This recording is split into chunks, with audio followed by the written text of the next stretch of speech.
Hold it, we can't start the video like this. First of all, welcome to my YouTube channel. I'm Ole Brøgger, and if you're new here, you know what to do. You gotta subscribe. Thank you. In this video today, I will show you how I create 3D miniatures from the digital tiny bit to a solid painted miniature. And as you know, I'm a huge fan of Venture Forth, the podcast. I will leave a link in the description below. And these guys are just amazing actors doing a Dungeons & Dragons podcast. So I took the liberty of going into Hero Forge and design the characters for that game based on my experience of the show and the description of the characters. So why don't we get started?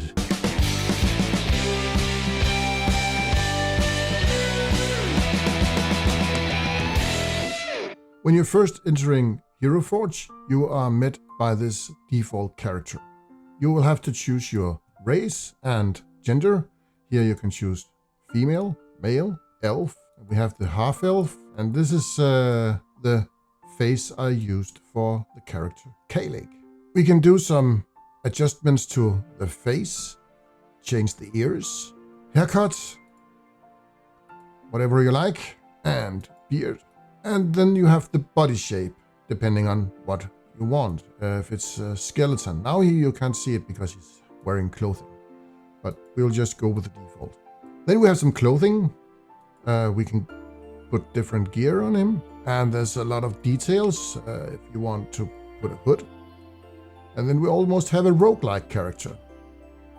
Shoulders, we can give him some armor. There's a ton of possibilities in Hero Forge to design your own unique character. And it is as easy as designing a character in any role-playing game where you have a character created. It's just drag and drop and change the clothes and pull and push, and then you have the shape of your own unique character. And you can just take a screenshot of it and use it on paper for a print, or you can pay a tiny fee and download it as an STL file, which we're going to look at now. This is Shitubox, and it's a slice tool for 3D printers, so it can translate 3D files into layers that the 3D printer will understand. And here we have the character Elegoo. I will just drag and drop it from a folder on my desktop. To get the best result in the 3D printer, I rotate the character between 30 and 45 degrees. This is also done to give the miniature more surface area where I can attach some support material. The support material is needed because we can't print anything in the air, and the miniature will just end up as a blob in the bottom of my resin tank. And here we can add some supports. I use the standard medium, and then I can just click all, and Shitubox will automatically add all the supports. I can, however, manually add some more support material. I usually do this where the red areas indicate that there's an overhang. This means that you don't have anything to grab on the rest of the miniature. Sometimes the automatic assignment of supports is not enough, so I manually add some in the red areas. Especially here under the feet, even though it's not a red area, I add a couple of extra supports. We also need a base plate for this character, and as before, I will just drag the STL file into the Shitubox. I will rotate it about 55 degrees so it will take up less space and still have some surface area to attach some supports. And here I will also need to add some more supports because we can't print stuff in mid-air. And here we have the full crew of Venture Forth miniatures. I print 2 of each model just because I have room for it and as a precaution for failed prints, so at least one of them will have a successful outcome. Now it's time to slice it up into layers that the 3D printer will understand. I'll just press the slice button and my computer will render a new file. Here you can see all the layers. There's 1055 layers that needs to be printed. A fun thing that people don't notice when you're 3D printing with the resin printer is that the print is actually upside down. So this is the correct order of the layers printing. And you can see the miniature will build up in each layer hanging upside down. So it's always a fight against the gravity, and that's why we have all the support materials. Here we see the estimated time is 3 hours and 22 minutes. And above that, we have an estimated price based on some numbers I typed into the settings on the price I gave for the resin. This is in Danish kroner, and translated into US dollars, it's about $2.50. And then we save the file to a USB stick, and we are ready to go out to the printer. I'm keeping my printers in my garage. Just to avoid having the fumes inside my house, I keep them here. I always wear gloves handling uncured resin because it is very toxic to get on your skin and you can develop some very nasty diseases, so keep on your gloves when working with resin. Resin is safe to touch when it is cured, but just don't eat it either. It's a stupid idea. Who would eat resin? Then I will pour up some resin into the tank, plug in the USB stick and select the file, and then it's just press print.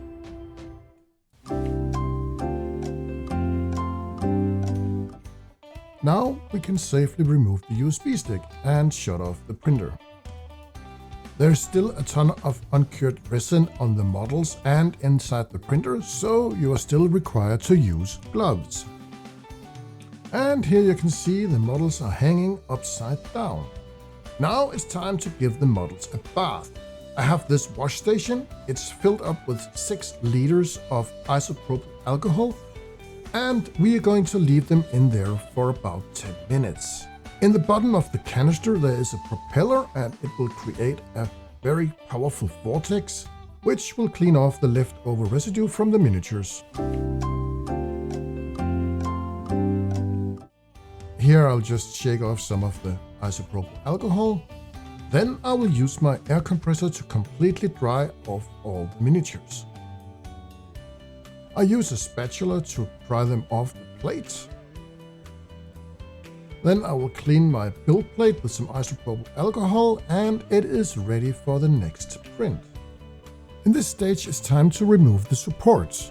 They come off pretty easily, and it's just a matter of patience. Sometimes I am unlucky that I break off something that I shouldn't, and that's why I usually print 2 of each miniature, if I have room for it on my build plate. And now we are back in my office at my workbench. I will clean up the last of the support material on the miniatures and fix minor mistakes. For instance, here we have the model of Marge, and I was unlucky to break off some of her javelin. I will use super glue and cure it fast with some activator.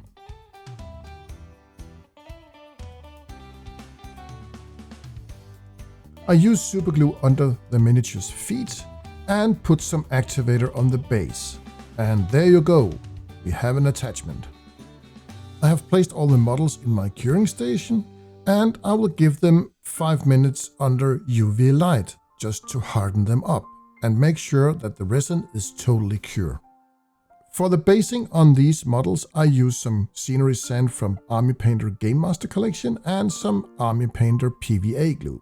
I just put it on and use a brush to spread it out, and then I pour on some sand. After a couple of hours the glue is dry and it's time to use the matte black paint. I try only to hit the miniature with black paint from below, because I'm going to use a gray from above, which is called a zenithal highlight. And using this technique I can keep all the underlying shadows very dark. Now all the miniatures are dry. I'll then use some white paint with a very soft dry brush. I have 2 different sizes here, and I use the one with the long brushes, and then I wipe off almost all the paint, and then I will only hit all the highs of the miniature, and this will really bring out the highlights on each model. The dry brushing is done and it's time to make some color. I did a live stream where I painted all the miniatures. It was 6.5 hours, so here is a short montage of giving all the miniatures some color. If you like to see the full 6.5 hour stream, you can click in the corner up here.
Yes, this is how I do miniatures, from design to 3D print and paint. And why don't we look at the final result?